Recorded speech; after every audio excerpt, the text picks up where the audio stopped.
The Galactic Council had seen many species plead for membership over the millennia. The Zephyrians had offered their mastery of quantum mechanics. The Krolix had demonstrated their ability to terraform dead worlds in mere decades. The Vorthak had showcased weapons that could shatter moons. But humans, they sent an unarmed envoy. Ambassador Sarah Chen stepped off the transport vessel onto Station Nexus Prime with nothing but a diplomatic satchel and a warm smile. The assembled representatives of 43 species watched with a mixture of curiosity and barely concealed amusement. She wore no armor, carried no weapons, and displayed no obvious cybernetic enhancements. To the gathered aliens, she appeared disturbingly ordinary. "Honored Council," Sarah began, her voice carrying clearly through the chamber's universal translators. "Humanity comes before you today not with displays of power, but with an offering of partnership." High Counselor Vexthan, a towering crystalline being from the Centauri cluster, spoke first. His voice resonated like grinding stone. "Young species, you arrive with empty hands. What can your kind possibly offer that we have not already mastered?" Sarah's smile never wavered. "Stories." The chamber erupted in clicks, hisses, and harmonic tones that the translators rendered as laughter. Stories. In a galaxy where civilizations measured their worth in technological advancement and military might, this human offered stories. "I'll tell you one now," Sarah continued, unperturbed by the mockery. "There was once a species that found itself facing extinction. A plague had swept through their worlds, killing billions. Their greatest scientists worked desperately for a cure, but time was running out. The laughter slowly died as species after species recognized the tale. It was the healer's plague, a biological weapon that had nearly destroyed the Andromedans 3 centuries ago. Then, Sarah said, a strange ship arrived. Its occupants were small, primitive by galactic standards with crude technology and simple weapons. But they carried something the dying species had lost: hope. These primitives didn't have advanced medical technology, but they had something else: the experience of surviving 100 plagues of their own. Ambassador Kethamor of the Andromedan Republic shifted uncomfortably in his biomechanical chair. He remembered that day. The primitives shared not just their immunity boosters but their philosophy of survival: adapt, endure, never surrender. They stayed through the worst of the plague, not as conquerors or saviors, but as friends. When the cure was finally found, a combination of Andromedan science and primitive stubbornness, they asked for nothing in return. Sarah paused, letting her words sink in. Those primitives were us, humanity. The chamber fell silent. "You speak of one act of kindness," growled General Thuros of the Hegemony War Fleet, his forearms flexing with barely contained aggression. "What of strength? What happens when kindness fails and only force remains?" Sarah nodded respectfully.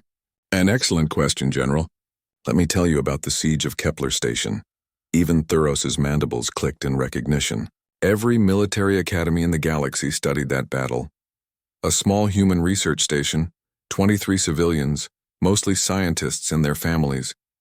When the Ravager fleet arrived, 300 warships against a station with no weapons, the expected outcome was obvious. Sarah's voice grew quieter, forcing the council to lean forward. The station's message to the approaching fleet was simple: "We are unarmed civilians conducting medical research. We surrender and place ourselves under your protection as per galactic convention." The Ravagers had never shown mercy before, General Thuros admitted grudgingly. No, they hadn't. But something unprecedented happened. The station didn't just surrender, it opened its research files. The humans shared their work on cellular regeneration, their breakthrough on consciousness transfer, their theories on quantum healing. They gave away secrets worth more than entire star systems. Sarah's eyes hardened slightly. What the Ravagers didn't understand was that humans had spent 3 days broadcasting these discoveries to every corner of the galaxy. By the time the siege ended, 47 species had already downloaded and begun implementing the research. The realization rippled through the chamber like a shockwave.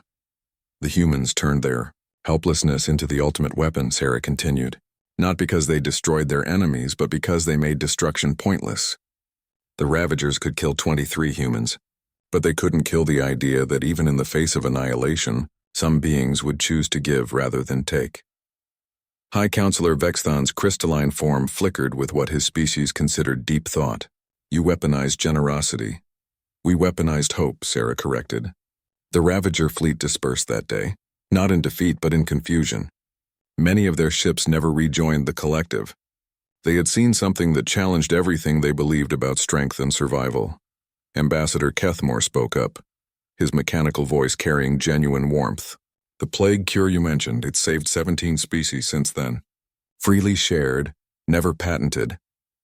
The Kepler Station research, added Dr. Cynthia of the Crystalline Accord, has extended the lifespan of 43 species by an average of 30%. Sarah nodded.